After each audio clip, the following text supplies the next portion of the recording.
अस्सलाम वालेकुम नाज़रीन, जैसा कि आपको पता है कि हर चीज़ पर टैक्स लागू हो रहे हैं। अगर पहले से टैक्स मौजूद हैं तो टैक्स की शरह को बढ़ाया जा रहा है और आम आवाम पर इतना ज़्यादा बोझ पड़ चुका है कि उनके लिए बर्दाश्त करना मुश्किल हो गया है।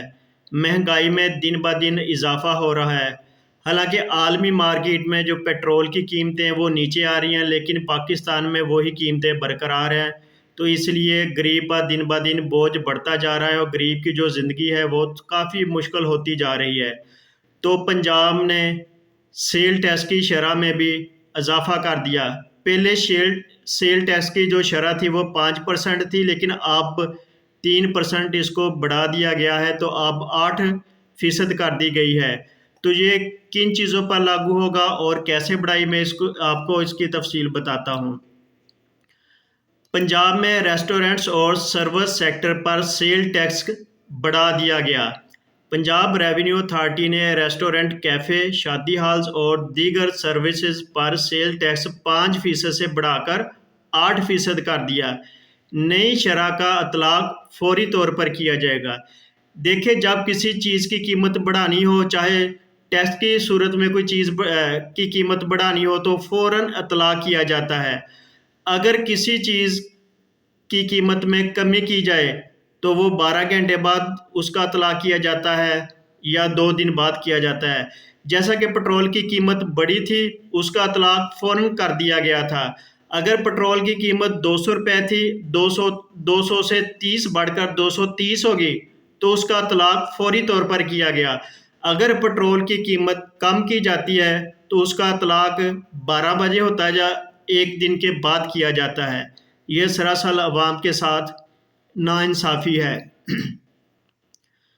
लाहौर पंजाब में रेस्टोरेंट और सर्विस सेक्टर पर सेल्स टैक्स बढ़ा दिया गया है। इस हवाले से पंजाब रेवेन्यू अथॉरिटी ने रेस्टोरेंट, कैफ़े, शादी हॉल्स और दीगर सर्विसेज पर सेल्स टैक्स 5% से बढ़ाकर 8% कर दिया, जबकि नई शरह का फौरी इतलाक शुरू कर दिया गया है। ये देखें कि फौरी तौर पर इसका इतलाक होगा। पंजाब रेवेन्यू अथॉरिटी ने कई खिदमात पर पहले से नाफज 5% की बजाय 8% सेल्स टैक्स का इतलाक शुरू कर दिया है। नई शरह के मुताबिक रेस्टोरेंट में क्रेडिट और डेबिट कार्ड के ज़रिए होने वाली तमाम अदायगियों पर 8% पंजाब सेल टैक्स वसूल करेगी। इसके अलावा शादी halls, catering services, event management, travel and tour operators, rent a car, fitness centres, apartment house management और प्रॉपर्टी डीलर भी नई 8% सेल टैक्स शरह के दायरा-कार में शामिल कर दिए गए हैं। पंजाब रेवेन्यू अथॉरिटी के मुताबिक architecture, warehouses, cold storage समेत मज़ीद 2 शोबों पर भी नई 8% सेल टैक्स शरह नाफज कर दी गई है। इस सिलसिले में तमाम मुतलका कारोबारी अदारों को हदायत की गई है कि वो नई टैक्स शरह के मुताबिक अपने इनवाइसिंग, बिलिंग और कंप्लाइंस सिस्टम्स को फौरी तौर पर अपडेट करें।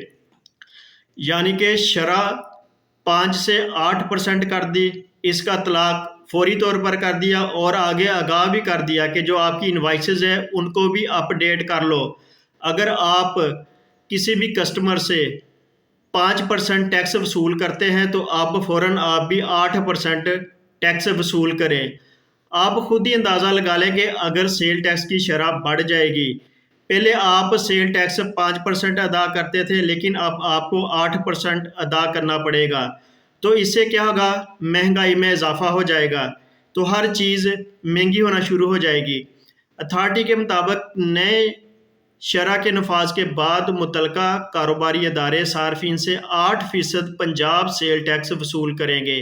पंजाब रेवेन्यू अथॉरिटी का कहना है कि नई टैक्स शरह का मकसद महसूलात में इजाफ़ा, टैक्स नेट को मज़ीद मौसर बनाना और टैक्स निज़ाम को ज़्यादा दस्तावेज़ी बनाना है।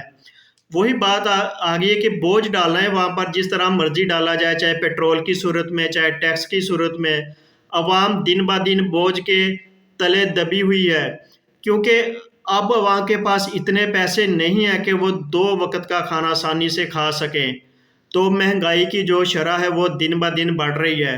हालांकि जब पेट्रोल की कीमत नीचे आई थी تو حکومت کو چاہیے تھا کہ نگرانی کرتی جتنی بھی چیزیں ہیں، چاہے کھانے پینے کی ہیں چاہے اور قسم کی چیزیں ہیں، تو اس کی قیمت میں کمی کر دی جاتی، لیکن ایسا نہیں ہوا۔ اب جیز، ٹیلی نار، یو فون اور جو زونگ سم ہے، پہلے ان کے پیکج سستے ہوا کرتے تھے، لیکن جیسے ہی پٹرول کی قیمت بڑھی تو انہوں نے اپنے جو پیکجز ہیں اس کی قیمت میں اضافہ کر دیا، لیکن اب پیٹرول کی قیمت 300 پر آ گئی، لیکن اب بھی جو سم پیکجز ہیں ان کا وہی ریٹ ہے۔ حالانکہ ریٹ کم کرنے چاہیے تھے، لیکن ہر کوئی لوٹ مار میں شروع ہوا ہے۔ غریب کا کوئی حال نہیں، غریب کی طرف کوئی نہیں دیکھتا، غریب اگر مرتا ہے تو مرنے دو، لیکن ان کی جیبیں بھرنی چاہیے۔ خدا را غریب کے لیے کچھ کیا جائے۔ اگر اسی طرح سلسلہ چلتا رہا تو غریب کے لیے زندگی گزارنا بہت زیادہ مشکل ہو جائے گی۔